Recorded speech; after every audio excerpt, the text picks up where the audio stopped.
Where did you start biking? Now, I don't mean those scooters and all that, but where did you start proper motorcycling? For me, it was the Royal Enfield Bullet.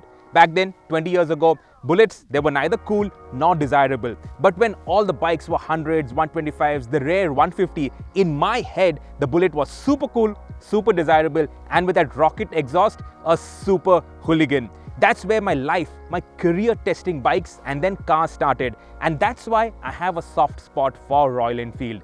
That's also the reason why, even though I don't do too many bike tests these days, when the Meteor came, I said I must pull rank and I must test the Meteor. So now, what is the Meteor? The Meteor is the replacement to this bike, the Royal Enfield Thunderbird. The Meteor has got evolutionary styling, modern detailing, and no push rods. Neither does it mark its territory with a spot of oil.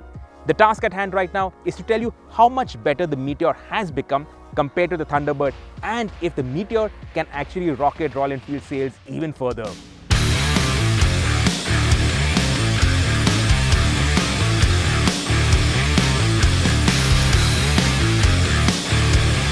Before we dive into the Meteor, I want to take you on a short journey through Royal Enfield's history, because Royal Enfield is nothing if not their history. My history with Royal Enfield starts here. April 2000, that's when I started off as a journalist. My first road test was the Bajaj Sunny Spice. That's my first cover. And of course, this is irrelevant to the story, because the Sunny Spice, well, what does that have to do?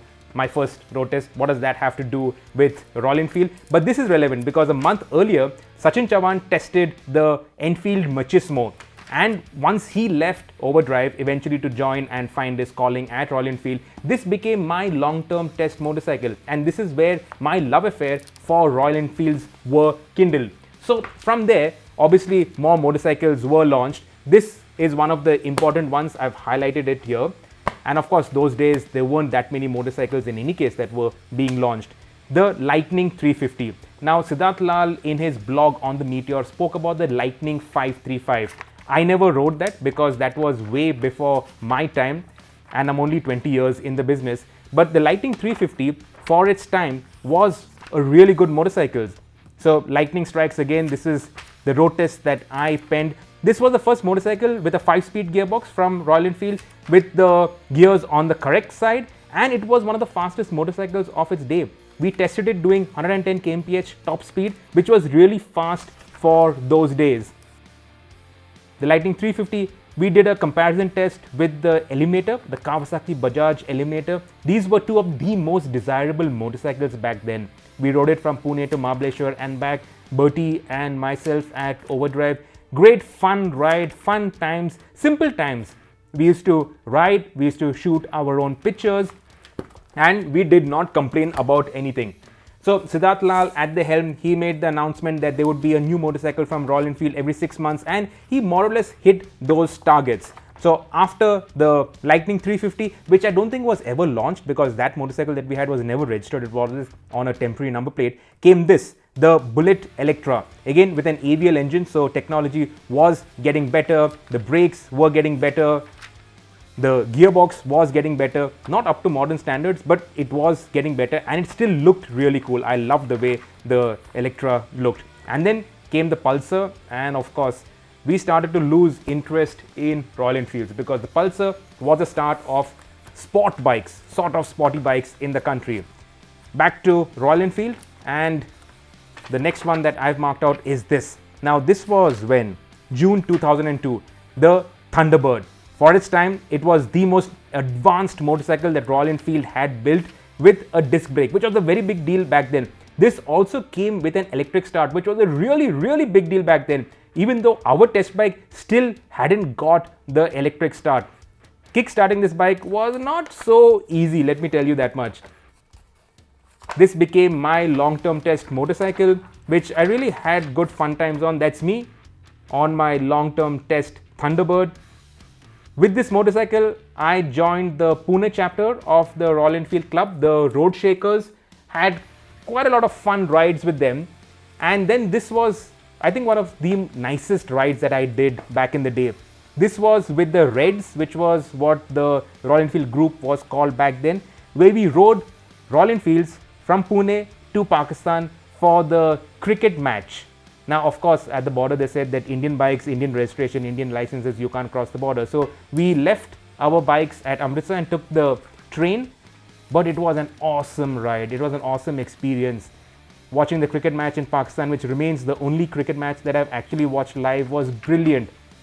And then after that, I sort of lost interest with Royal Enfield. But here we are back again with the Meteor.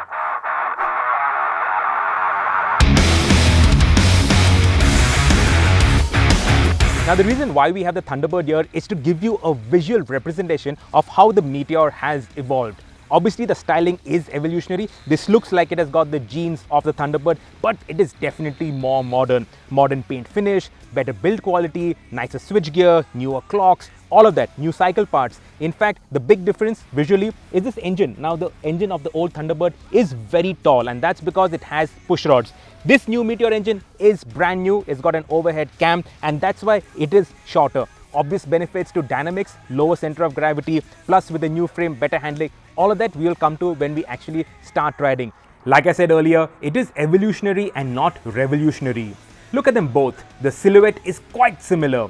A tear-shaped fuel tank, low seat, canted rearward bars and 19-inch front rims.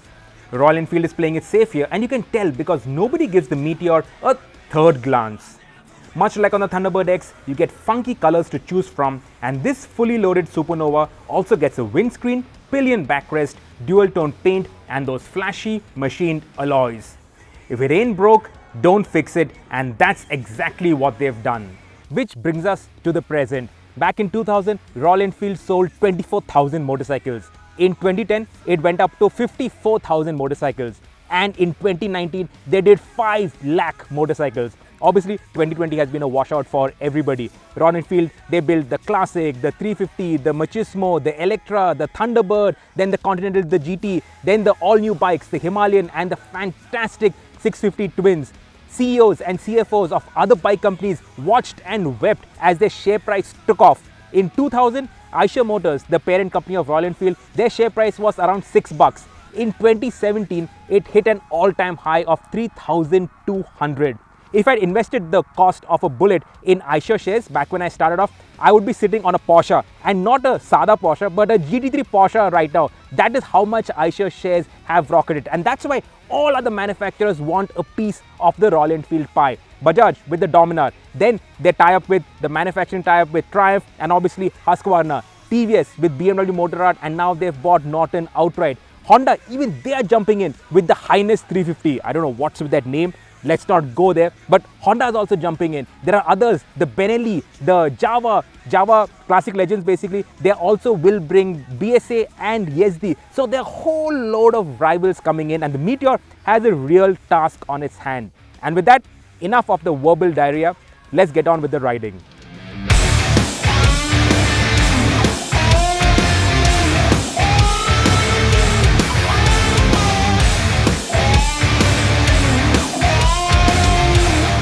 First things first, does the Meteor feel like a Royal Enfield? And what is the Royal Enfield supposed to feel like? I think in the main, it is down to the thump of that long stroke engine. Now the minute you fire up the Meteor, it does give you a hint of being a Royal Enfield. You can feel the thump. Obviously, it's not as pronounced as in the past, but you can feel the dub, dub, dub, dub, dub, which is that very cool part of the whole riding experience of a Royal Enfield. So it feels like a Royal Enfield, but the other aspects of Royal Enfields, which aren't very desirable to be honest, all that has been eliminated. So for instance, let's start with the vibrations and the refinement. This motor, an all-new motor, is very refined, very smooth. Through the handlebars, through the foot pegs, through the seat, there is no vibes, no unnecessary vibes that come in. You want a little bit of vibes because you want to know that the engine is there working under you. So you have that slight bit of vibes, but it is very well controlled, ride in check, smooth motor. Honestly, a very smooth motor. If you compare it with, say, rivals like the Java, this is so much smoother. And it has go. Okay, now that said, I honestly would have preferred a little bit more go. This engine is a 2-valve head. The push rods are gone. It's got a single overhead cam and not 4 valves, only 2 valves, which is quite surprising in this day and age, especially to meet the BS6 emission norms. Getting it done with just 2 valves is actually a commendable task, but honestly Royal Enfield should have gone with 4 valves. It would have helped the engine breathe better, make it even more smoother, and obviously develop a little bit more power. Why they stuck with just 2 valves? They said that it was enough, but the obvious answer is cost.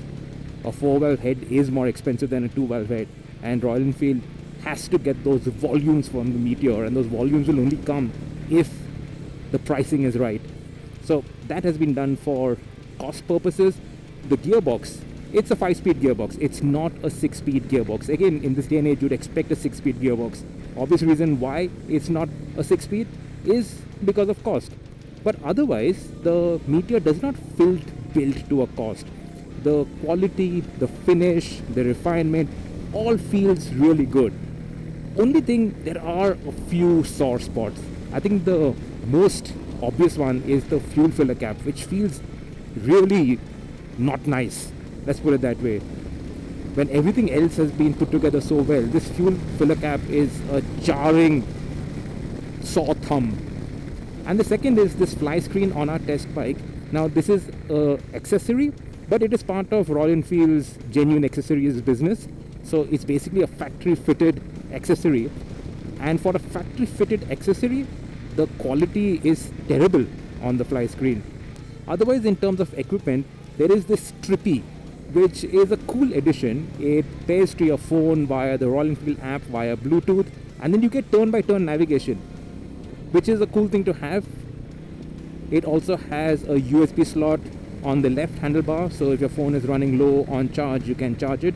Though, where do you keep the phone when it is charging? That's a problem, because you'll have to buy another accessory to hold your phone there. And the whole point of this Trippy business is that you don't have to put your phone on a holder in front of you. So, okay, charge your phone in the morning when you leave home, and make sure the phone has enough charge when you are riding. But that Trippy app is good, and also the way the instrumentation has been done is neat, it's legible. You get an analog speedo and a digital odo with a digital fuel gauge. No rev counter. I wouldn't call that a miss, because on a bike of this segment you don't really need a rev counter, and it's not like this engine really revs to the skies either. It revs smoothly, I must tell you that. Obviously Harris, now owned by Royal Enfield, have had a hand in the chassis, and the Meteor, it handles so well, so neutral, so easy on these gentle twists. It takes zero effort from you. It's so easy to throw around.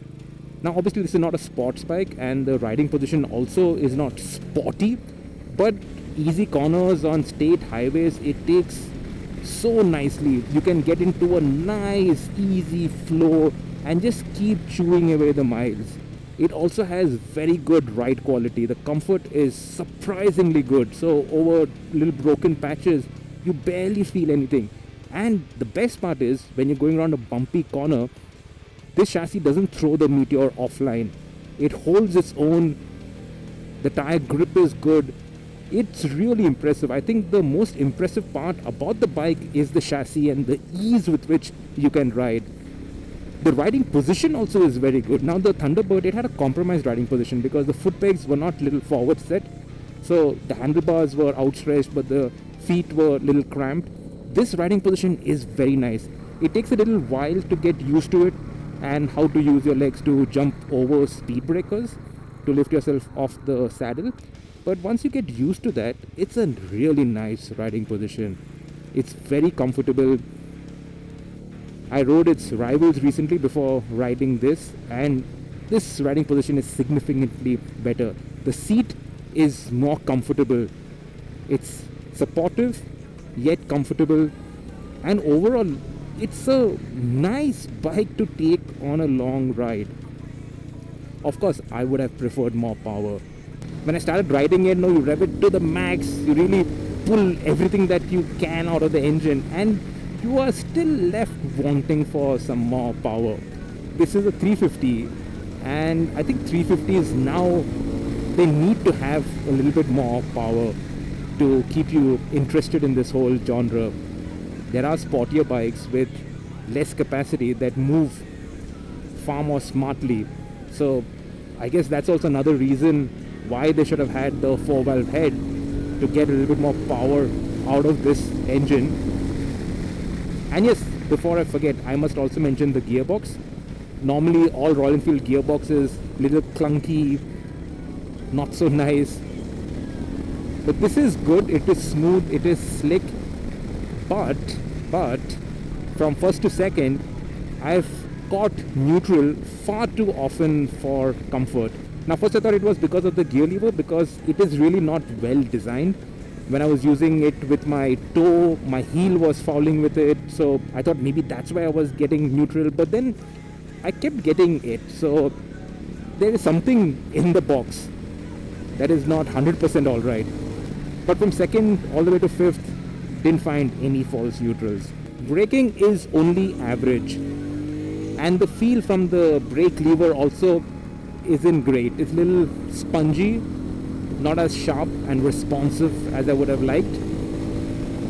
I'm not sure if my benchmarks are a little too high, but it could be better. If you had to sum it up, I would say this is quickish in terms of the performance, but very nice to ride, really nice to ride. The chassis is so well sorted. That was also one of the strengths of the Interceptor 650. The chassis was so well sorted, and of course it had a good amount of power from that twin engine.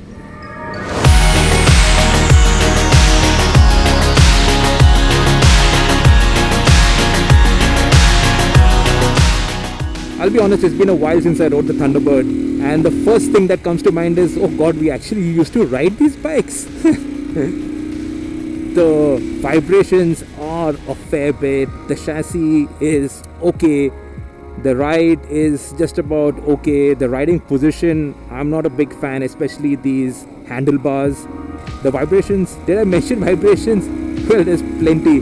Rev it above 4000 RPM and man, this really does vibrate. Handlebars, foot pegs, you can barely touch the tank with your knee, it's vibrating so much. The clocks vibrate.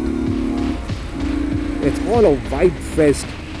But honestly, this engine really does have character. That long stroke thump at lower revs, so say 2.5, 3000 RPM, the dub dub dub dub dub dub dub dub that it does, it's lovely because you can hear it, you can feel it. It really is charming. The exhaust note is still nice, though it gets even nicer when you put an aftermarket exhaust on it. Cruising with the Thunderbird is nice.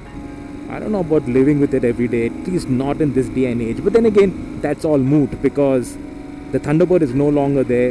It has been replaced by the Meteor. And now that you ride the Thunderbird, that's when you realize just how much a step up the Meteor is. How much better it has got. In terms of refinement, in terms of the riding position, in terms of comfort, in terms of handling, everything, quality, fit finish. But the Meteor, it still reminds you of a Royal Enfield. It still has that Royal Enfield DNA, and that is important. The Meteor is simple, uncomplicated and fun. Now sure, I would have liked a little more power, a little more at the top end, a little better in terms of fit finish, but honestly at the price that the Meteor is going to be offered at, 1.6 to 1.8 lakh rupees is what we estimate, I think it is fantastic. I really like the motorcycle, and with Royal Enfield you don't just buy a motorcycle, you buy into a community of bikers that you can really pick and choose where the enthusiasm is. So you have the fringe bikers who do the Sunday rides within the city, and you have the hardcore bunch who do the Himalayan Odyssey once a year. You pick and choose and you have all kinds. Hey guys, what are you doing here?